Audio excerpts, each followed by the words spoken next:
On this patch of earth, boys young and older play as they have for decades. They run, they fall, and they get up. A tackle like this one appears quite tactical, you know. A football match is ongoing at Bi Nzaro Primary School grounds. This is literally 5 meters from the road. Today, like any other day, a foul is committed, but the referee waves play on. There appear to be little to no rules here. There is no way of knowing that just about 2 kilometers from this field, the bordering forest keeps secrets, but life carries on despite the shadow of these events. This is the frame we will return to. Daily life and a community's rhythm exercising itself at the margins of a tragedy that has returned to haunt the region.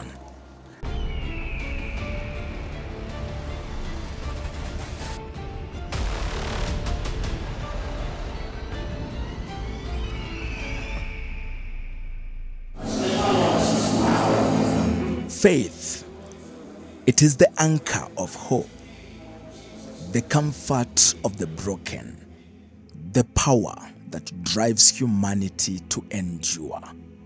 And for centuries, it has lifted people from despair, inspired revolutions, and bound communities together. But faith, when taken too deep, can turn dark, very, very dark.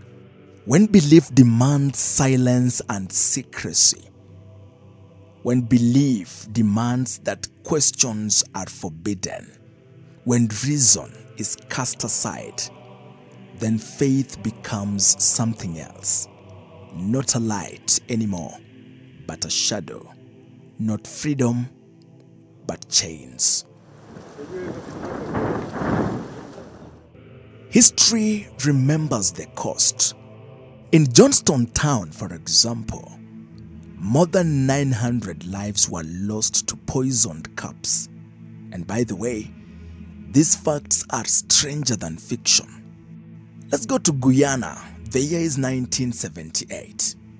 And this one, it began with a dream. Jim Jones, a charismatic preacher, promised equality, justice, and a community free from oppression. Thousands believed him. They followed him from the United States into the jungles of Guyana, building what they thought was a paradise on earth. They called it Jonestown, after their charismatic preacher, Jim Jones. Please listen carefully, because later on, you might be required to draw some similarities. Now, the paradise that was Jonestown soon turned into a prison. Jones demanded absolute loyalty. Doubt was punished. Families were torn apart, and freedom was stripped away. Followers were told that he alone was the voice of God. And when the US government closed in to investigate, Jones gave his final command. "Drink the poison," he said. This he did after ordering the shooting dead of a congressman who had shown up with journalists to report on the goings-on in the Guyana forest. Some journalists survived, others died. After killing them in that horrific night, more than 900 people, men, women, and children, were asked to drink cyanide-laced Kool-Aid. Mothers gave it to their babies, fathers to their sons, convinced that death was salvation. It became the largest mass suicide in modern history, a chilling testament to how far blind faith can go. Let me take you to Uganda, and the year is 2000. just about 20 years after the Johnstown massacre. Half a world away, the story repeated itself. That was in the hills of southwestern Uganda. The movement for the restoration of the 10 Commandments of God promised its followers deliverance from sin and the end of the world. Quite crazy things out here. Its leaders preached that the millennium would bring apocalypse and only those who obeyed without question would be saved. Now, when the world did not end, doubts grew. And to silence them, the leaders made a deadly choice.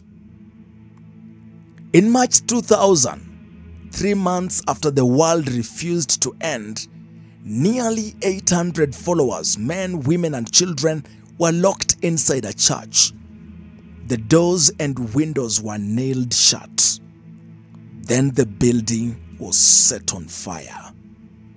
Those who tried to escape were forced back in. What was preached as a passage to heaven became one of the deadliest cult massacres in African history. From Johnstown to Kanungu, from Guyana to Uganda, the pattern is painfully clear. Faith, once stripped of reason, becomes a weapon of destruction. It binds people so tightly that even death seems like obedience. These tragedies stand as warnings. They stand as reminders of how dangerous belief can be when it goes too deep, when it is surrendered to the wrong hands.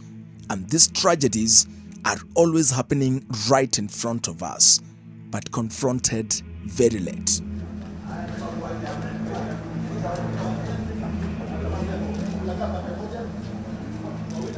The story is always the same. The story of ordinary people searching for meaning, surrendering everything to leaders who promised heaven only to deliver graves. This is the danger of blind devotion. A faith that is not questioned, not tested, not balanced, can consume. It can destroy. Because true faith, I believe, should heal, not harm. It should open hearts, not close minds. It should give life meaning and never take it away.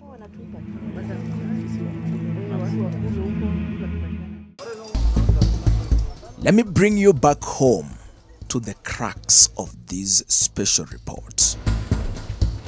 In 2023, I was among the journalists who followed the story in the remote Shakahola forest, where a self-styled pastor, Paul Mackenzie, promised that fasting was the key to salvation. Hundreds followed. Mothers refused to feed their children. Men and women dug shallow graves ready for their own bodies. By the time authorities uncovered the forest of death, mass graves stretched across the land, holding more than 400 victims and counting. I remember back then when we followed the story, I kept asking them why their leader Paul Mackenzie was not fasting. Sisi hatuoni katika hiyo kulala kama kuna uzito ama kuna ubaya. Tunaona ni sawa, huyo mtu ako sawa kabisa. Kwanza kama umeenda kama 30 days na hujaenda, tunaona uko na shida ndani mwako. Hujaenda hapa ni kumaanisha nini? Hujalala, yani hujakufa. Kwa hivyo hapa nia ni kwamba ufunge mpaka ufe. Lakini kwetu hatuchukulii kama ni kufa. Kwenu mnachukulia ni kufa, lakini kwetu hatuchukulii kufa. Tunachukulia ni kufika kwa Yesu. Ndio maana hatuoni hayo maafa mnayaona. Tunaamini ukienda unaishi naye na kina Ibrahimu na Elijah. Hatuamini kwamba ati unaenda kufa ama unaenda kupotea. Tunaamini sasa hiyo ndio maisha mema, maana Ibrahimu si wanaishi na wanaishi vyema. Na ukifunga, tuseme kwa mfano ufunge siku 40 zifike na usife. Ni sawa, maana tunaonelea amependezwa nawe uendelee kuishi. Kwa hivyo atakulinda, ndio maana haja kuchukua. Ama kuna jambo ambayo hujakamilisha ndani mwako na ngoja ukamilishe. Na kama basi mlikuwa mnafunga hivyo kila wakati, ni aje yule mtumishi wa Mungu Paul Mackenzie, yeye mwenyewe sio kama alikuwa anafunga, ama imekuwaje kwamba yeye hajashiriki katika huo mfungo kutoka kuishi na hao kina Ibrahimu na wengine? Yeye anaweza funga kwa kuwa yeye hii ni kitu alianzisha muda mrefu, si kama sisi tumeanza juzi na imzoee kwa mwili. Tunaamini kwamba pasta yeyote huwa na nguvu za Mwenyezi Mungu, maana yeye ameishi kumzungumzia, ameishi kundili naye, na mimi sasa ndio najifunza. Sasa siwezi, yani pawazi zangu na zake sikatoshana. Tena mwalimu akifa mtoto atasomeshwa na nani? These were among those rescued from the Shakahola forest. The Malindi Sub-County Hospital had never seen such a busy period in time. The attention of the entire world was focused here. As they spoke, weak but confident inside the hospital, bodies of their fellow congregants whom they had probably buried days earlier were being exhumed from shallow graves. At the end of the exercise, some 453 bodies were exhumed, but only 66 were identified through DNA and linked to their family members. Now, as you listen to this report, over 300 bodies continue to lie inside this morgue. Dust had yet to settle on the horror of the cult before fresh reports of another cult emerged. And here is where I return you to the football match at Bi Nzaro.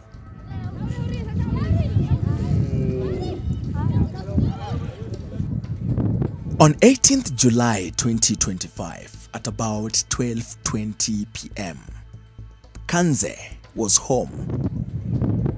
As a routine, she had prepared food for school-going children who had just reported for lunch from Bi Nzaro Primary, 300 meters away. Then a man emerged from nowhere. Kanze says she saw him right at the door. Tulikuwa mezani tukikula, kisha yeye akatokea akiwa ameshikilia panga, akaja akagonga mlango. This man in a white shirt and black trousers and a panga in hand wanted a phone. He needed to make an urgent call. Nikamuuliza umetokea wapi? Akasema nimetokea tu hapa kwa msitu, kuna mwenzangu nilikuwa naye lakini tumepotezana. Kwa hiyo naomba msaada wa simu ili niweze kumpigia nijue yuko wapi. Nikamwambia simu yangu haina credit. Nikamnunulia minutes.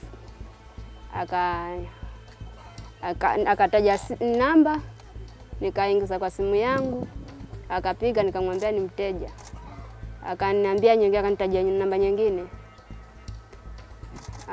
Nikapiga, ikawa pia hapatikani. Hii ya tatu ndio alipoingiza ndo akampata. Sasa mimi sikuwa namuelewa venye alikuwa anaongea kwa sababu alikuwa anaongea kidogo. Kisha alipomaliza kuongea nikamuuliza kwani wewe ni Mkisii? Akasema mimi ni Mjaluo. Akasema Kwa hivyo hukusikia amesema nini? Sikusikia. Isipokuwa alikuwa ameenda sasa huku nyuma. Mwenye alikuwa amempigia akanimpigia tena. Akaniulizia huyo jamaa ameenda ama bado yuko? Nikamwambia ameenda. Akasema basi alikuwa na shida huyo. Nikamuuliza shida gani? Anasema kuna jamaa wanasema walikuwa wanamfukuza. Wamefika hapo. Nikauliza jamaa wakina nani hawa? Akasema hao kwa Mackenzie wa Shakahola. Akasema basi sina habari, hakuniambia. Amekuja kuniomba simu, akasema kuna jamaa wamepotezana hapo kwa msitu. Anataka aongee na yeye. Akasema alikuwa kwa shida basi. The man who made the call was Jairus Otieno. We looked at the call logs and found the person on the other side of the call. We found out that call went to Mombasa to his elder brother James Odwor. James declined a camera interview, saying that the developments had long-lasting effects to the family back in Siaya. Jina ya familia yetu wajua sasa imeharibika hata huko area. Wanasema kijana fulani yule alienda kuua watoto huko Shakahola. Hakunielezea sana kwa sababu hawezi ongea na mimi. Nani ogopa. Wewe ni ndugu yake mkubwa? Mimi ndio mkubwa yake. Okay. So ningependa hivyo haku open up. Haku open up, lakini alipiga simu. Kunipigia simu alinipigia. Ananiambia alikuwa anataka nimsaidie vile atatoka huko msituni. Okay. It is through this interview that we discover what was happening down in Binzaro was no short of murder. 6 children belonging to Jairus Otieno had not been starved, but had been murdered and secretly buried. Wale walitoka nyumbani, hatukujua wako wapi kwa sababu tulijua mambo ya Shakahola iliisha na hawezi enda huko. Kwa hivyo tulikuwa tujui wako wapi. Kwa hivyo kama hangenipigia simu, hatungejua yuko wapi, na pia hata watu hawangejua kama watu wanazikwa huko. Na alitoka na bibi na watoto wangapi? Watoto 6. Wao naye wajaadhiriwa? Watoto hawajaonekana, si waliwawa watoto. Hata aliniambia mwenyewe watoto walikufa wakazikwa na juu amezikwa wapi. Kwa hivyo kama ndio hawa wanafukuliwa hawa, maybe DNA test ifanywe, ndio ijulikane kama ndio hawa kwa sababu ni watoto wakubwa. These were 4 girls and 2 boys, all of them aged 15, 14, 10, 6, 4, and 1.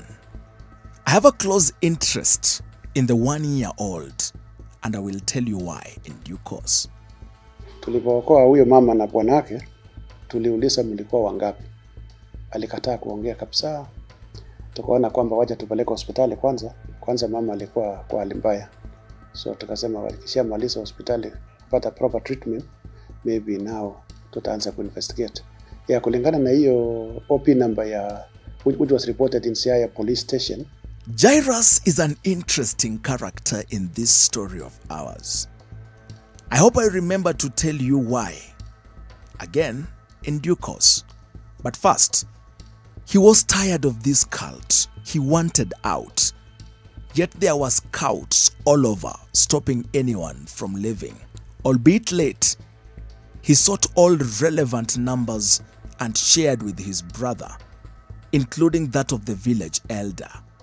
Even so, I have many doubts about him as a person.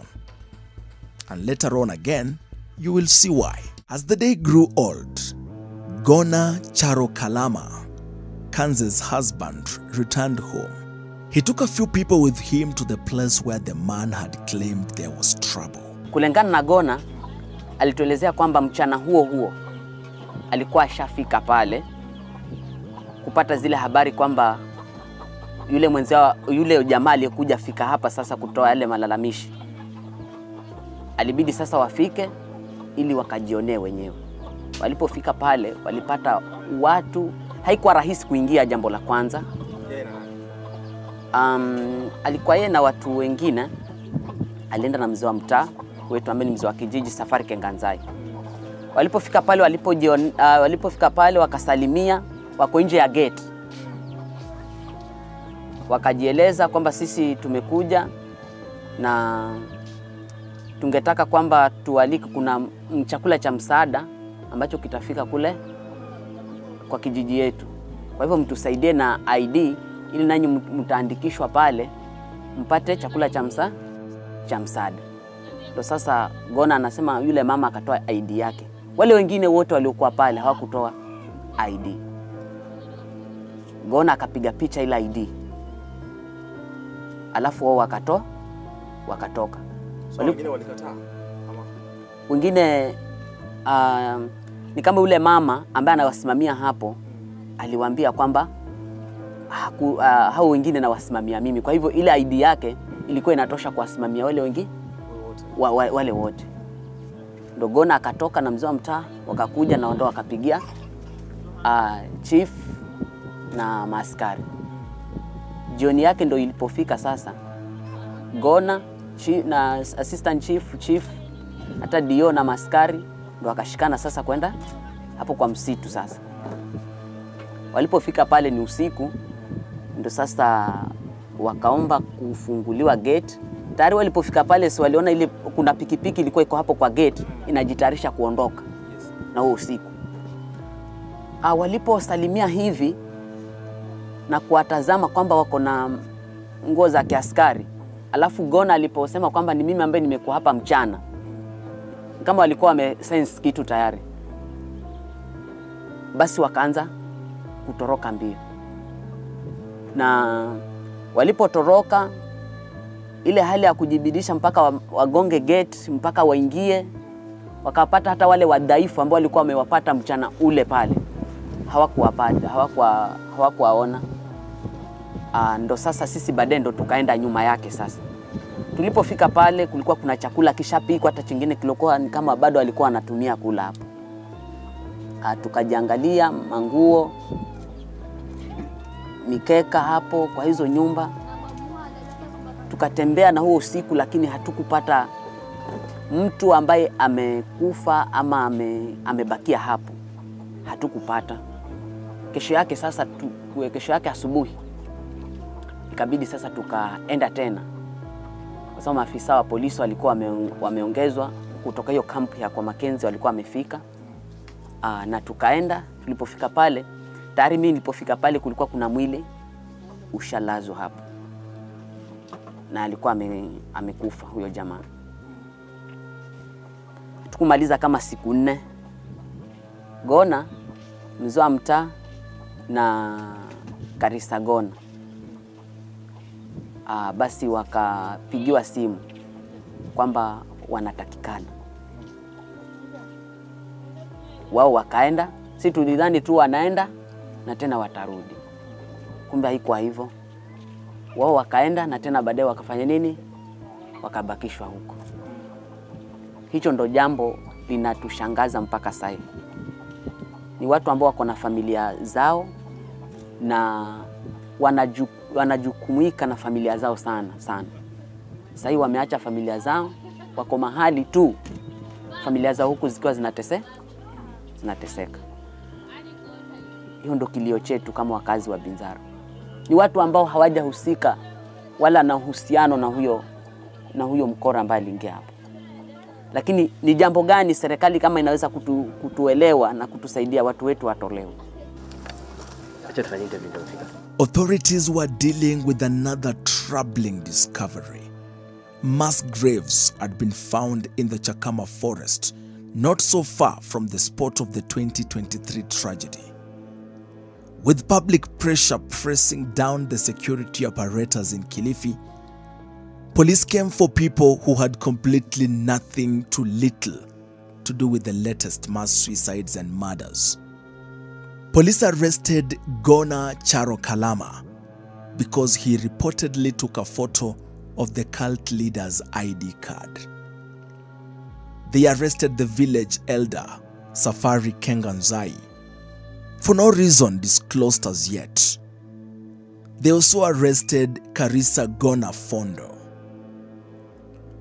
For Karisa Gona Fondo, it is said that when the cult leader arrived, she sought for land from him and gave him some 18,000 Kenya shillings for agreeing to hive off a parcel of land to her.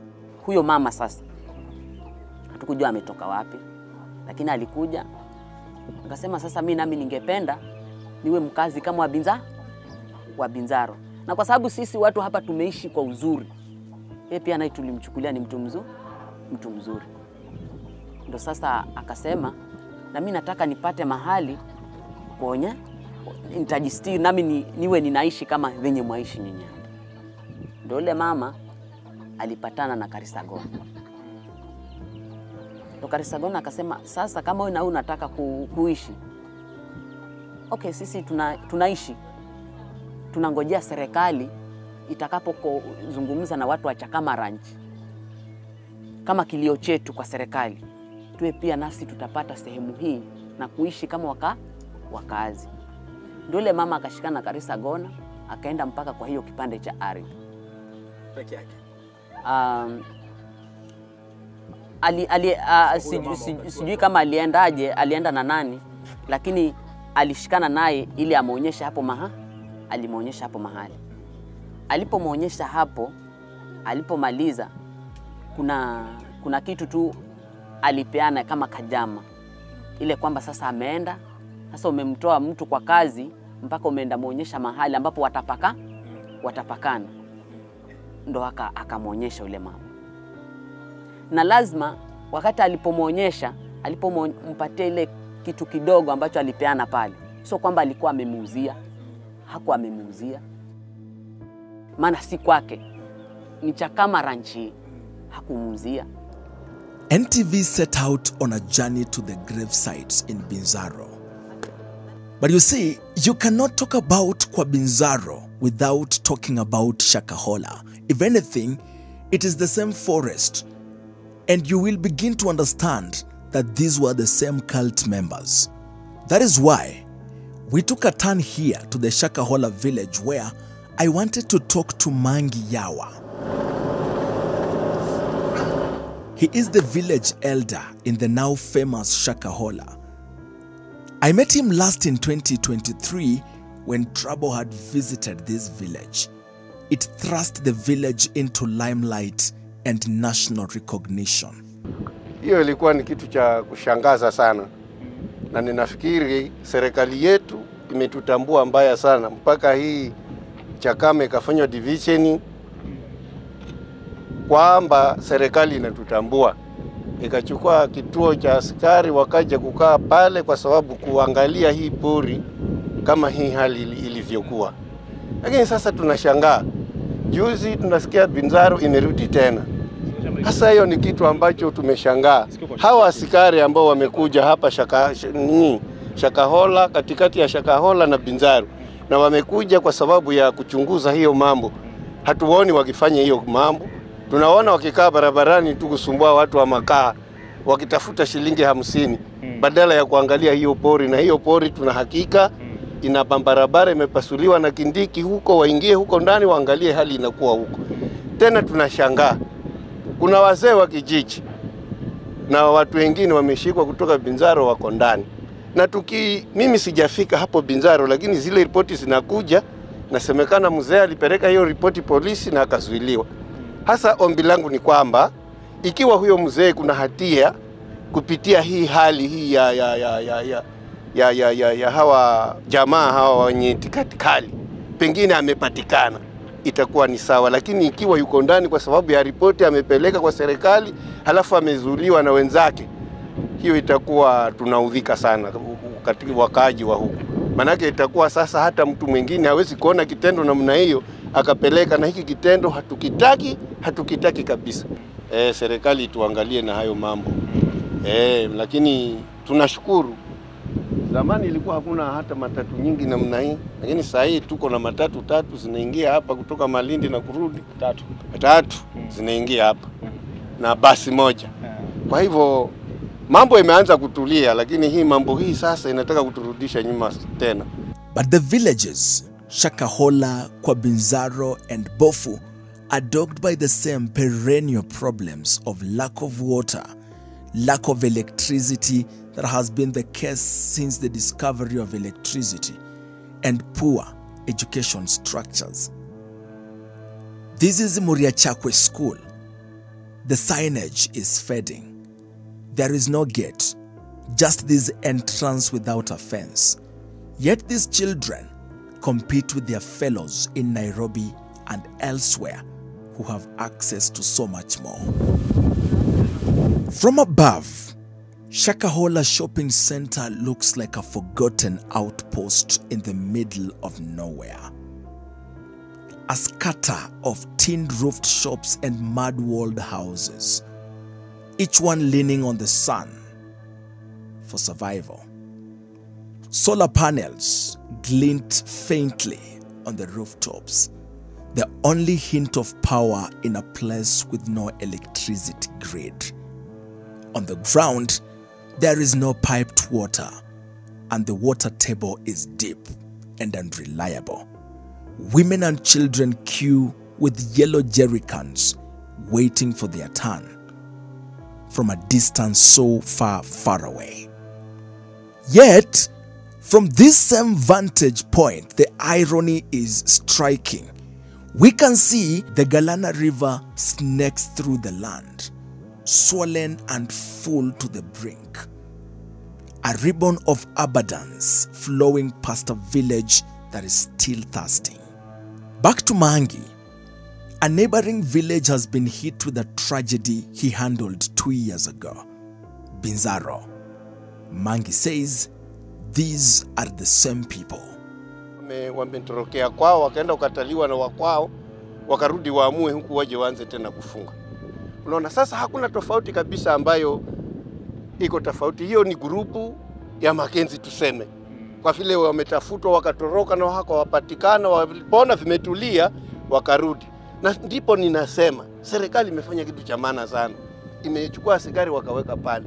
Lakini sijui vile walikuwa wameona vimetulia, askari wakaanza kulala kabisa na mambo ikaanza kuendelea. This one here must be one of the 2 PSV vehicles that access Shakahola now. We chose to travel from Kilifi through the Arabuko Sokoke forest, a stretch that jams phone signals for about 20 minutes, down to Matanomane, then took the route Langobaya to Baolala to Kwa Bi Nzaro. Here, you will find this signage, Kwa Idi Farm. The corner that this boda rider is negotiating takes you to Kwa Bi Nzaro. This explanation is important because it helps us see what lies beneath the graves and headlines. You see, Shakahola and Kwa Bi Nzaro are not separate horrors, but one and the same. Same forest, same creed, same path to death. Towards the right of the boda rider is the Shakahola forest, and that is where the first tragedy struck. In fact, let's begin there and see how it looks like 2 years on. At the Shakahola site, the homesteads still stand.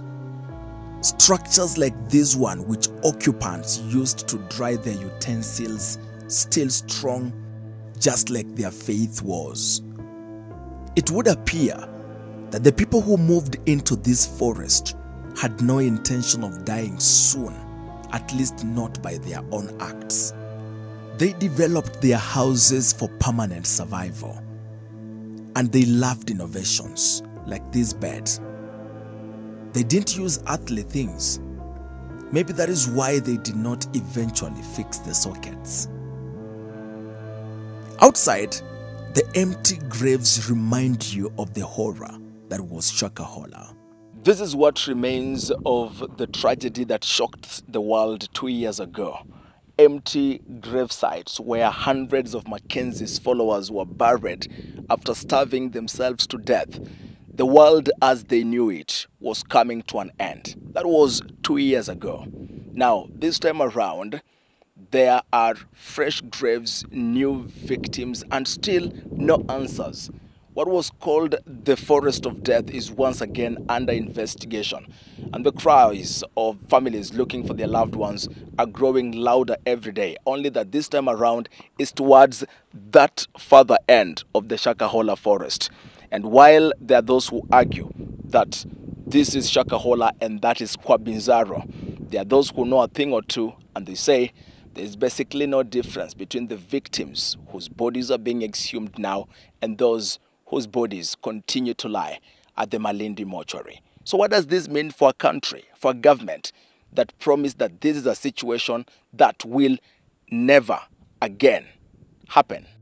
From above, Shakahola still looks like a forest in mourning. The houses stand hollow and abandoned. Their mud walls bearing witness to secrets too dark to speak. The earth is torn open, red soil scattered over graves that were never meant to be found. Paths carved by bulldozers snake into the thicket. Roads that did not exist until death forced them open. At the edge of it all, a small police post clings on, but no matter the height, no matter the distance, the truth is unavoidable. The stench of death still hangs heavy here, and disbelief, thick and shaken, hovers over Shakahola like a shadow that refuses to lift. As we arrive at the Kwa Bi Nzaro site, we encounter the retired Anglican Bishop of Mombasa, Julius Kalu. My connection to him stretches back to childhood. He took over the Mombasa diocese when I was only 6 years old. But my familiarity with him runs deeper. My late grandfather, who once led an ACK parish in Kilifi, often clashed with Bishop Kalu. Their disputes were fierce, their accusations public. Two men of faith locked in a long-running rivalry. Bishop Kalu hails from Bofu, a village that borders Kwa Bi Nzaro. This is where he was born and raised. Today, he has returned not as a church leader, but as a son of the soil, standing among his neighbors to witness the tragedy that has shaken his home. Bi Nzaro kumeitwa Bi Nzaro kwa sababu kulikuwa kuna mtu ambaye alikuwa anaitwa Bi Nzaro, ndiye mwanzilishi wa kijiji hiki. Kwa hivyo Bofu na Bi Nzaro we are neighbors. We are neighbors. Inside Kwa Bi Nzaro lay a systematic plan for death. This was the compound. Mud-walled houses, freshly built, the pits where the soil had been molded, still visible on the ground. Everything happened here. The so-called master house contained 3 rooms. The first was where recruits began their fast. As the days passed and their bodies weakened, they were moved to the second room, a place of waiting. The third, at the far left, was reserved only for the dead. It was dark, stripped of light, stripped of dignity. Bodies were undressed and left here. This small room serving as a makeshift mortuary. From there, the dead were carried out on crude handmade stretchers, hauled a kilometer into the bush and buried in shallow graves. In Shakahola, we saw twisted innovation. Here in Kwa Bi Nzaro, the same faith taken beyond reason, fasting pushed to fatal extremes. Even Bishop Julius Kalu and village elder Mzee Changawa, standing before this scene, struggled between awe and despair, surrendering to both the courage and the sheer madness that unfolded in these walls. Nimesomea vitabu vingi sana vya dini, lakini hali hii ya kufunga ambayo sisi ni mojawapo nguzo za Kikristo kwetu. Kufunga sisi tunafunga. Tuna siku za saumu, tuna siku 40 za saumu. Au mtu anaweza kufunga kwa sababu ya jambo fulani. Lakini kufunga kwetu mtu halazimishwi. Huwezi kumlazimisha mtu afunge ati kwa sababu ukifanya hivi basi utapata hili na lile. La. Kufunga ni jambo la hiari. Na kuna manufaa mengi ya kufunga. Hata mimi nimewahi kufunga. Watu wangu wamewahi kufunga kabisa, lakini sio kufunga kule kwa hata kukosa nguvu na kuanguka. Hapana. Tunafunga kwa siku, tunafunga kwa muda fulani, tunafunga ili tupate nafasi ya kuomba zaidi na kumsongelea Mungu karibu zaidi. Hiyo peke yake. Hatufungi mpaka kufa. Siku zikifika za kufunga, tunafungua na tunaendelea na maisha. Kwa hivyo hii itikadi ya kwamba Kuna watu ambao wameleta dini hii ya mpaka ufunge mpaka kufa. Hiyo si dini ambayo mimi ninaelewa. Hao si wa Kristo, hao ni mambo yao wenyewe, wanafanya mambo wenyewe ambayo hayajulikani. Manake Mungu hajasema mtu afunge na akufe, bali hiyo dini yao sijui kuna ukurasa gani ambao unaongea kitu namna hii. Hata mimi ni Mkristo, hata mimi Jumapili nitakuwa kanisani, lakini sijapata kifungu ambacho kinasema ufunge mpaka ufe ndio umeone Yesu. Hiyo kitu hiyo tunashangaa sana. Hapo mahali pachunguzwe sana, serikali pia iangalie dini itikadi kali namna hii, ichukuliwe hatua mpaka tujue kuna kitu serikali inafanya. The bodies were then buried, some in the same grave, others separately. It mattered a lot if you died alone or alongside others. This shallow grave had one body. Others, like the 311 one, had two bodies buried right on top of each other. Now, some of the differences between what we witnessed at the Shakahola tragedy is Mackenzie decided to use homesteads to bury his victims. Here at Kwa Bi Nzaro, they have chosen the bushland that is about 1 kilometer away from where they were living, praying, and fasting. The whizzing sound you hear is of a drone just above me. From the air, Daily Nation's seasoned photographer Billy Ogada is capturing the image. Kwa Bi Nzaro looks deceptively ordinary. Very few mud-walled huts scattered over. But the ground tells another story. Fresh mounds of black earth pierce the landscape. Graves hurriedly dug and shallow. Their secrets forced to the surface. Paths once hidden under thick bush now lie bare, cut open by investigators tracing footsteps of the dead. In the heart of it all, the master house still stands, silent and ominous. Its rooms once holding the living, the dying, and finally the dead. Even the trees seem uneasy, bending over a place that feels abandoned by reason. Hovering above Kwa Bi Nzaro, you can sense it. The air itself is heavy, carrying the same stench, the same disbelief as Shakahola. Two forests, two tragedies, bound by death and faith that went astray. Another grim detail was the stripping of victims before burial. As exhumations began, investigators found that one particular pit had been used to dispose of clothes, among them several undergarments belonging to both men and women. Our filming is being steered by Nation Media Group's principal videographer for this assignment, Peter Wainaina. On the other side, the exhumation team is under the direction of pathologists Richard Njoroge and Johansen Odor. But when I look at them, even for men who make their living through death, the scene is unsettling for these gentlemen. They are not shaken by the fact of death itself, but by the manner in which it came.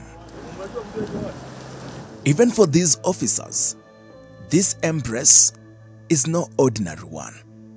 It's the silent grip of men who cannot comprehend what they are seeing. The Chakama forest feels heavy, charged with disbelief, and I understand why. How do you explain this? Bodies buried just 60 centimeters beneath the surface. I know it sounds unbelievable, but look here. These are human remains, and there are many of them scattered all over the crime scene. Even on his second briefing, Dr. Richard Njoroge had announced the discovery of 54 body parts. Today we have recovered, we have exhumed 7 bodies and also collected 54 body parts, which are spread distances away from the graves. So they look like they were spread by excavated and eaten by wild animals. So again, like I mentioned yesterday, they will be subjected to DNA tests and to determine whether they are different individuals or they are related to the remains we found in the graves. Well, there was no imminent danger inside the forest, but we needed armed officers on this assignment, rifles slung across their shoulders, because this forest clings to the edge of Tsavo National Park. Step outside for a moment and the geography explains itself. If you follow this road long enough, and it takes you straight to Salagate.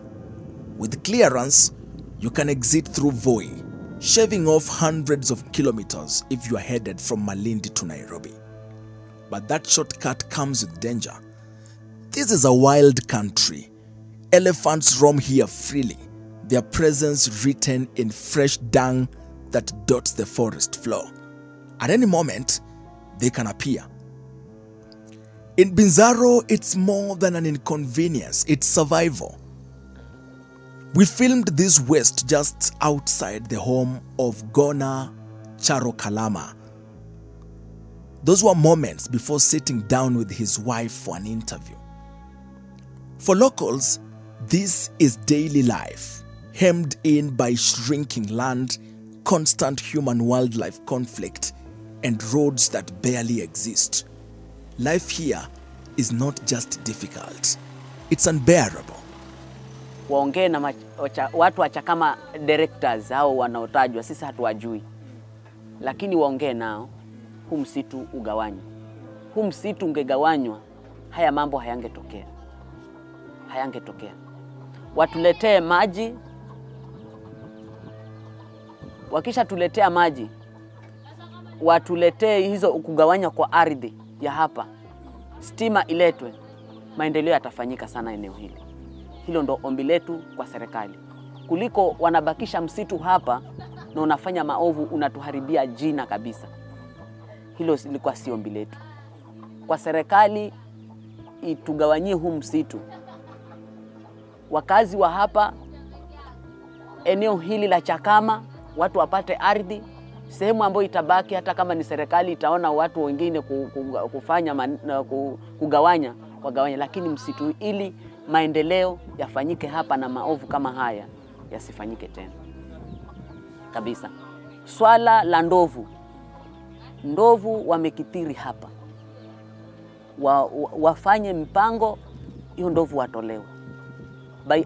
Hii hata hii mwezi wa 9 kama wanaweza toa. Sasa hii msimu wa mvua umefika. Tunashindwa sasa tutaingia shambani vipi? Tunaomba sana pia hilo jambo waliangazie sana. Wamondoe Makenzi, pia watuondolee ndovu ili maendeleo na sisi pia tufanye maendeleo. So I took that question to the county governor of Kilifi, Gideon Mungaro. I wanted to understand why this cult of death still chose Chakama after all the government limelight it had received in 2023.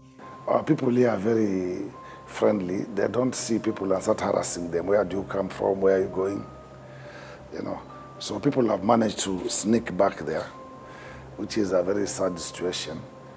But it's still big. You can't say the other one was bigger, but still 32 people recovered so far, isn't it? And they said there's no more graves. So it's still a big number for dying because of cults related issues. So I think going forward, we'll be able to sit both the county government and national government and see what is the way forward of that area. And why his people down in Chakama are living like strangers. Chakama was a ranch, a huge ranch with 10 directors. Over the years, the directors went and took a loan from a bank. Yeah? Then they were not able to pay the loan. When I was MP for Malindi, Chakama, all that Chakama was part of Malindi constituency. So I know the history very well. So what happened is that time we followed it up. At that time, during President Kibaki's time, the minister was James Orengo. They were able to pay back the ones we have been giving out. Chakama 1, Chakama 2, now Chakama 3 was all paid by the government and taken back to be people to be settled. It has had its challenges. Sometimes people are given, they sell, or other people not from that area were given. We are sorting out that mess. There's only one Chakama which is remaining, Chakama 4, which is about 52,000 acres. I think part of it is the Shakahola and Benzaro area. Once that one is sorted out, then the whole land there will be settled. So the ones who are living there, they have no reason to worry. The government have been acquiring this land slowly. And over the years, they have acquired 3 parcels, which are being settled. The last one now being Chakama 3, which is surveyors and settlement officers on site. So after we do Chakama 4, then that issue will be all done. So they have no cause to worry. Let me take you back to Binzaro, where insects like this one find their space invaded and disturbed. Within that invasion and disturbance, the government has exhumed 32 bodies so far. Another 2 bodies were found on scene on the day Kansas husband Gona Kalama and the village elder Safari Kenganzai brought in the police to arrest the cult members, only for the same police to arrest the whistleblowers. Kuna mmoja alikuwa ameonekana tayari alikuwa ashaoza mpaka amebaki kichwa peke yake. Alafu baada ya hapo kukaja ukapatikana mwingine ambaye alikuwa anaonekana kama kuna ishara ambayo alikuwa ameuliwa na ndovu, lakini katika hii hali vile inaenda pia ilikuwa ni kama ni hao ndo walikuwa wanaoua, si ndovu. Visa vya ndovu vinapatikana huko. Visa vya ndovu vinapatikana. Lakini kwa kusema kweli hivyo visa vya ndovu kufikia saa hii ilikuwa vingi vinatokea hama eneo. Na wale watu ambao walikuwa wanaonekana kuwa wamekufa hawajulikani kwao. Na hata ukipeleka ripoti hakuna mtu ambaye anasema mpoteza mtu wao.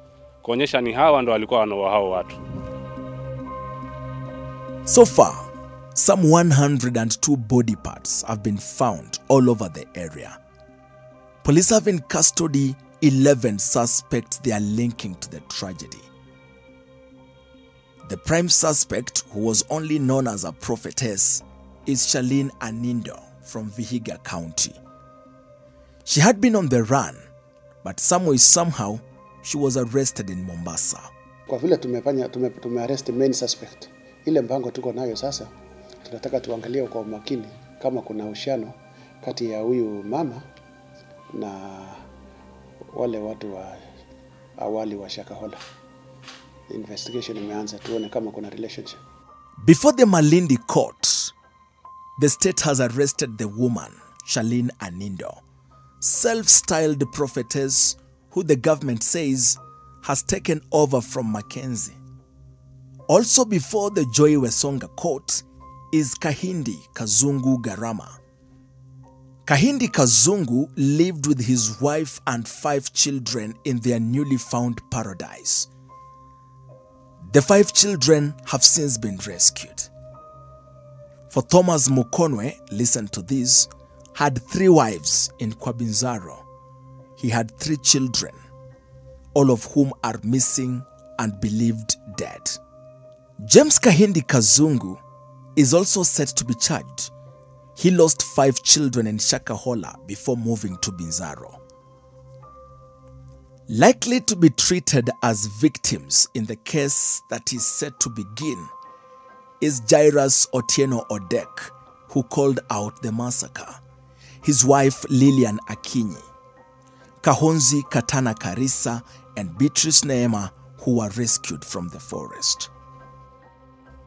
Now, at the start of this story, I told you Jairus Otieno is an interesting part of the narrative.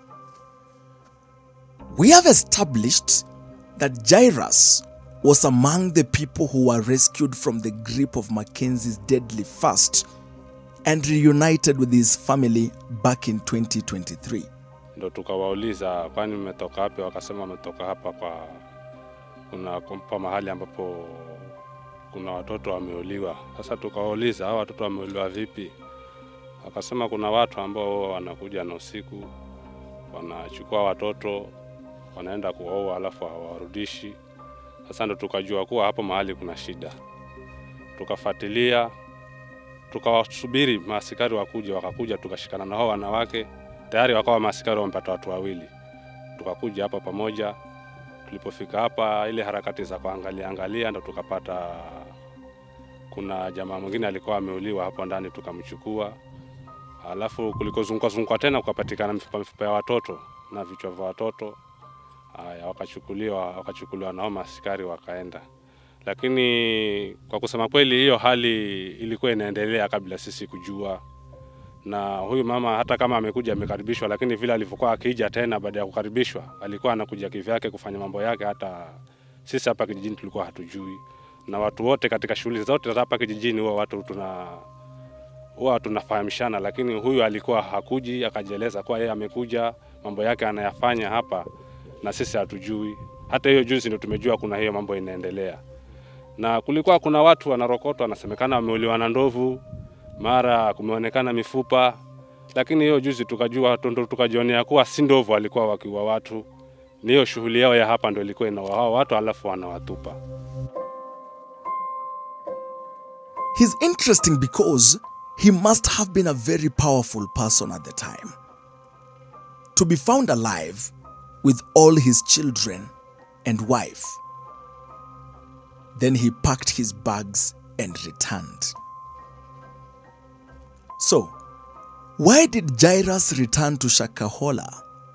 Who coordinated his return and that of everyone else from Siaya and Western Kenya? Because their bond had been broken by government and publicity, how did they reunite? Who facilitated their tickets? Now, that aside, do you remember when I told you that I was very interested in Jairus Otieno's missing 1-year-old child? Now, I was told in 2023 that Mackenzie had banned couples from engaging in sex. Apparently, those are earthly pleasures and not the way of God.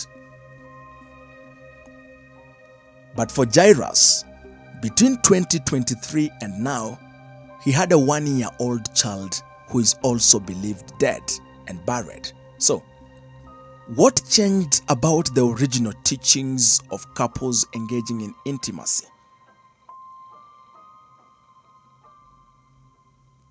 Lastly, what really went wrong such that Jairus was now afraid of death? He witnessed so many people die in 2023. He buried some of them. All his children, he says, are dead, and he cannot believe it. Yet, after making the call for help, he still went back to the forest.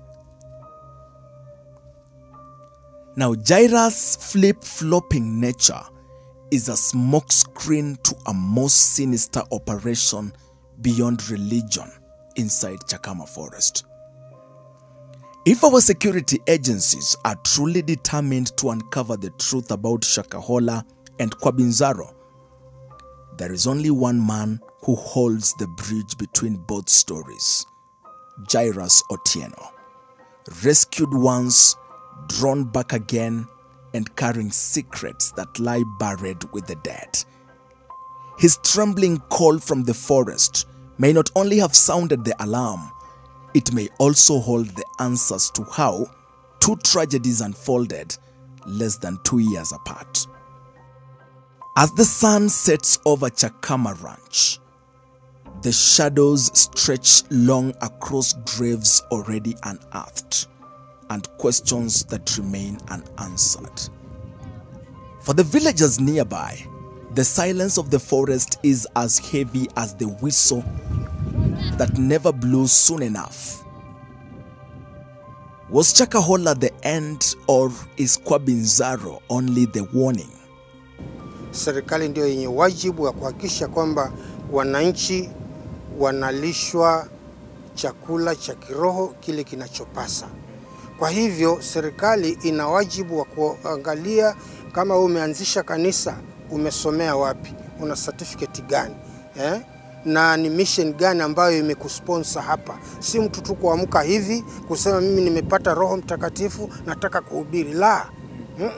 Lazima kuwe na vetting. Hiyo naunga mkono ya kwamba kuwe na vetting kabisa. Wachungaji wajulishwe wamesomea wapi na wana cheti gani na ni kanisa gani linawatuma. Maana sisi sote lazima tunatumwa, si kujituma. Now a foul has been called, and hopefully the play will stop. In life, it is never that simple. And here in Kilifi, no one knows if this is the last time faith will be twisted into death, or merely the next half in a game the country cannot afford to play again.